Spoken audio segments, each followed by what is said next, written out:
Halo Sobat Genvest, ketemu lagi di podcast Berani Berinvestasi bersama CGS International Sekuritas Indonesia. Nah, di kesempatan kali ini kita akan membahas dua emiten retail ya, yang tentunya nanti teman-teman bisa pertimbangkan untuk investasi. Nah, untuk membahas dua emiten retail tersebut, kita sudah kedatangan tamu, yaitu Joan Ong selaku analis yang cover dua emiten tersebut gitu. Nah, mungkin kita akan langsung sapa aja ya untuk narasumber kita. Halo, Joan, apa kabar? Baik, Mas Beno. Terima kasih ya udah hadir lagi di podcast Berani Berinvestasi tentunya, biar bisa memberikan insight ke teman-teman semua. Oke, mungkin kita tidak berlama-lama, langsung aja ke topik pembicaraan kita. Jadi seperti yang tadi saya sampaikan ya, bahwa di kesempatan podcast kali ini kita akan membahas dua emiten retail ya, yang tentunya semoga menarik ya untuk investasi kita. Nah, ngomong-ngomong dua emiten retail ini kan, ini boleh dibilang dua emiten yang baru diinisiasi ya untuk di cover oleh kami, oleh tim riset CGS ya. Iya. Nah, kira-kira apa sih yang melatar belakangi akhirnya Joan ini melakukan inisiasi untuk MAPA dan MAPI gitu. Ya, ini bisa dibilang sahamnya sepaket gitu ya. MAPA bersama MAPI. Untuk MAPA dulu, kita lihat MAPA ini resilient setelah dia sudah punya pengalaman di Indonesia mungkin sekitar 30 tahun atau bahkan lebih, dan sebagai retailer kami menilai mereka itu resilient, di mana waktu pertumbuhan ekonomi nasional itu melambat seperti tahun 2015 hingga 2017, dia itu masih bisa membukukan pertumbuhan pendapatan pertumbuhan revenue sebesar 11% CAGR di tahun 2015 sampai 2017.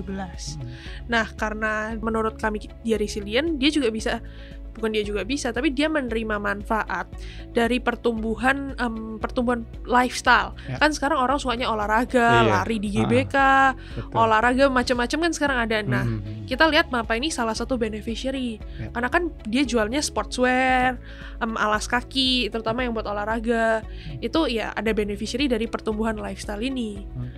Salah satunya kalau misal Mas Mino lihat sekarang kayak gym, FTL gitu ada di mana-mana, Fit Hub. Nah, itu kita lihat MAPA ini salah satu beneficiary, karena kan kalau orang olahraga tentu perlu peralatannya, ya bajunya, sepatunya segala macam. Nah, itu alasan kita inisiasi MAPA. Nah, untuk MAPI itu terkait MAPA, karena MAPA adalah salah satu main growth engine dari MAPI, sehingga ya kalau kita initiate MAPI juga harus, karena ya satu kesatuan ya. Intinya MAPI ada di MAPA. Nah, bisnisnya MAPI selain ada MAPA itu juga ada non-active retail segment. Itu adalah seperti toko baju bisa Zara, Massimo Dutti, Marks and Spencer, itu semua toko-toko MAPI. Selain itu dia juga ada department store seperti Sogo, Seibu, Galeries Lafayette. Selain itu ada F&B seperti Starbucks, Subway, Paul, macam-macam bisnisnya. Nah, dia di Indonesia juga sudah cukup lama, dan selama 20 tahun terakhir tumbuhan net revenue MAPI itu 15 CAGR selama 20 tahun terakhir, which is very good, dan dia cuma nggak pernah menunjukkan penurunan pendapatan, stabil terus naik, kecuali waktu COVID aja. Nah, ini resiliensi dari MAPA dan MAPI ini sebenarnya ada hubungannya nggak sih dengan target marketnya gitu ya? Dari dua emiten tersebut gitu. Ada tentunya, karena kan mereka itu waktu Indonesia punya mid to upper income consumer ini tambah besar, bisa naik kelas. Nah, mereka juga kan tentunya up trading gitu, Mas, belinya barang-barang MAPA-MAPI itu. Makanya kami menilai mereka ada benefitnya juga dari sana. Jadi memang segmennya boleh dibilang segmen yang tangguh juga ya, menengah atas. Menengah atasnya kan tangguh masih. Oke, tadi Joan udah menjelaskan ya kenapa sih Joan ini akhirnya melakukan inisiasi untuk MAPA dan MAPI. Nah, tentunya Joan juga mungkin bisa sedikit memberi gambaran nih, gimana sih secara umum gambaran operasional dari kedua emiten tersebut gitu, Joan. Oke, mungkin secara garis besar untuk MAPA itu kan toko-toko lifestyle dan juga sportswear, misalnya Planet Sport, Sport Station, Foot Locker, itu untuk brand-brand besar yang di bawahnya ada brand-brand lain. Untuk brand-brand lain itu ada Adidas, Nike, Puma, Crocs, macam-macam. Sebagian besar brand yang ketemu di mall ya kemungkinan besar punya MAP lah. Baik eksklusif atau non eksklusif. Kalau secara operasional untuk MAPA yang aktif itu mereka mulai berekspansi ke luar negeri sejak tahun 2019. Itu mulai ya ke negara-negara tetangga di Asia Tenggara. Nah, ekspansi ini cukup besar soalnya di first quarter 2025 kemarin total revenue dari overseas business ini sampai 25%. Atau seperempat bisnisnya MAPA itu sekarang udah ada di luar negeri.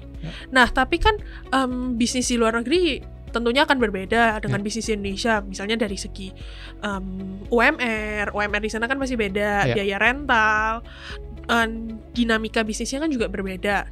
Nah, selama ini itu bisnis overseas ada membebani profitabilitas dari MAPA sendiri, karena kan profitabilitasnya antara Indonesia dan negara-negara lain itu nggak bisa sama karena ukurannya berbeda.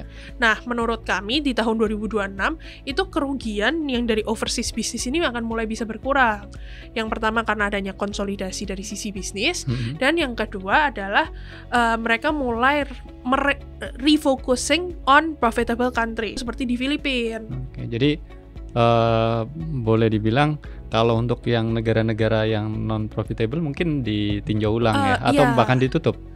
Untuk ditutup itu mungkin belum ya. Cuman untuk ekspansinya itu mulai direm. Meskipun di Filipina pun kami memproyeksikan ekspansinya akan lebih direm dulu lah, dilihat dulu tokonya gimana, performa per tokonya gimana. Jadi istilahnya nggak jor-joran kayak di istilahnya domestik lah. Di domestik pun kan mereka juga ada ngeremnya kan.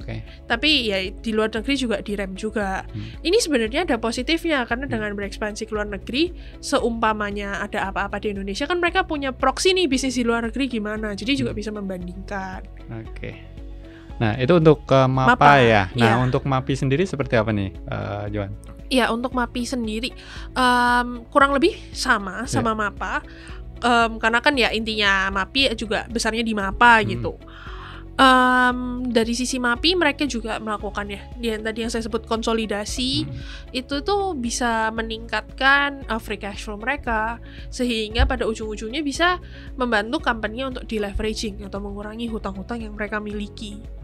Terus dari tadi yang karena kan ini mereka udah lumayan lama nih ekspansi di luar negeri, itu bisa mulai berkurang berkurang ruginya, jadi lebih profitable sehingga ke bukunya nggak seberat itu membawanya.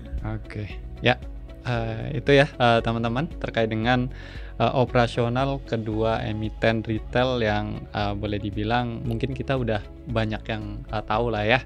Udah kalau setiap ke mall pasti wah ini ada tokonya nih. Biasanya ada stikernya di pinggir tokonya. MAP Club ini biasanya yang paling menonjol. Nah. Tadi sudah disampaikan ya terkait dengan operasional dari MAPA dan MAPI. Selanjutnya kita coba bahas dari sisi prospek ya, kinerja dari kedua emiten tersebut. Nah, kira-kira prospeknya seperti apa nih, Joan, di tahun ini dan tahun-tahun selanjutnya gitu. Untuk MAPA dulu ya, kita percaya dia akan ada improvement terutama dari sisi EBIT margin di tahun 2026 ya, tadi karena ada konsolidasi bisnis, terus dia mulai ngerem, terus tokonya mulai mature. Itu bisa ada perbaikan dari sisi EBIT margin di tahun 2026. Sebenarnya kalau lihat harga sahamnya MAPA mungkin year to date itu dia sudah turun sekitar 30%-an. Dalam banget itu ya bisa disebut dia laggard lah between the sector, melihat peers di sektor ini. Tapi kami percaya ekspektasi dari investor itu sudah cukup rendah karena misalnya lihat Bloomberg konsensus itu mereka udah potong forecast untuk MAPA sekitar 10-11%. Jadinya ekspektasinya sudah rendah, jadi risk rewardnya menarik, Mas. Kalau misal MAPI di tahun 2025 itu kita percaya masih bisa mencatatkan pertumbuhan double digit, sekitar 16% untuk EPS growth di 2025, karena ya itu didorong dari bisnis MAPA, terus ada bisnis fashionnya, bisnis department store itu meskipun F&B bisnisnya itu merah bukunya, itu bisa di offset dengan bisnis-bisnis yang lain. Jadi masih terbantu lah ya. Iya, masih menarik lah. Karena banyak nih anak-anak muda yang sekarang gemar berolahraga. Nah, ini menguntungkan untuk MAP aktif dan tentunya induk usaha MAPI ya. Nah, tentunya selain prospek yang positif tadi ya, ini ada tantangan yang mungkin menjadi penghambat ya bagi kinerja dari kedua emiten tersebut. Nah, kira-kira apa sih tantangan yang harus dihadapi oleh MAPA dan MAPI gitu? Tantangan lebih ke resiko ya berarti ya Mas. Resikonya ini lebih ke kompetisi utamanya. Terus yang kedua adalah negatif triple SG. Kan biasanya tiap quarter selain mereka biasanya kasih kita laporan keuangan, mereka juga kasih beberapa data-data operasional. Salah satunya adalah triple SG ini buat bantu kita monitor nih performa salesnya itu bagaimana. Itu aja sih kurang lebih. Jadi kurang lebih ya dua-duanya sama lah ya yang dihadapi itu. Oke, dan ini yang paling penting nih teman-teman. Jadi tentunya kita tadi udah tahu operasionalnya, kemudian ya gambaran umumnya ya terkait dengan perseroan dan prospeknya tentunya juga. Yang paling penting ini adalah terkait dengan rekomendasi dan target harganya. Karena tadi juga Johan udah menyinggung nih bahwa harga sahamnya udah turun cukup dalam ya. Jadi kita perlu nih target harganya berapa. Jadi kita bisa kira-kira tahu potensi return yang akan kita dapat jika kita investasi di MAPA dan MAPI. Nah, untuk keduanya rekomendasi dan target harganya berapa nih, Johan? Untuk MAPA yang pertama target itu rekomendasinya at target price-nya di 920, itu di 13 kali PE 2026. Ya.